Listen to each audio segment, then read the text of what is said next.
Marge became the lead in a stage play. With a turn, she conjured up 2 puppets. A giant Homer jumped out from the audience seats. The giant Homer began performing drinking beer on stage again.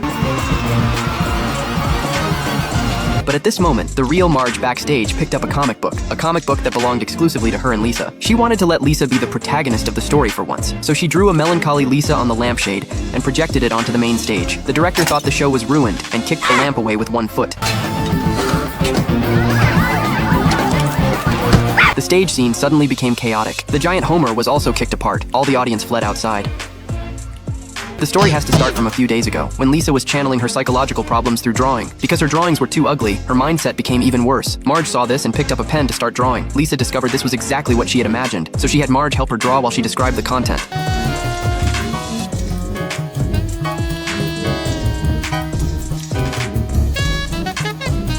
They cooperated very well together. Lisa carried the comic to see her psychologist. Lisa opened her backpack, but the comic was gone. Comic book guy's wife found the comic on the steps outside the door. She felt the comic was drawn very well, so she went back to make copies and sell them in the store. Walking down the street, Lisa happened to discover her own comic was already being sold. Lisa entered the store and immediately began questioning them. Comic book guy's wife was speechless and put on her costume. She could only burn these drawings with fire, but a customer suddenly came in saying they loved reading the Sad Girl comic. Lisa quickly stopped her, indicating she could let them sell it. So Lisa's comic quickly became a bestseller in Springfield. The comic shop ordered a sequel to Sad Girl from Lisa. They quickly made a name for themselves in the comic circle. They were even invited as guests to an important forum in the community. But at the event, there were all Lisa's fans and no one paid attention to Marge. As an important creator of this comic, Marge felt a bit disappointed inside, and Lisa was busy enjoying herself without noticing her mother being neglected. Marge returned home and thought it over repeatedly, because the comic was all about Lisa's story. If she also wanted to gain some attention, she would need to draw some of her own stories. She wrote a new script, but Lisa just found it laughable. Marge immediately adopted a quarrelsome posture.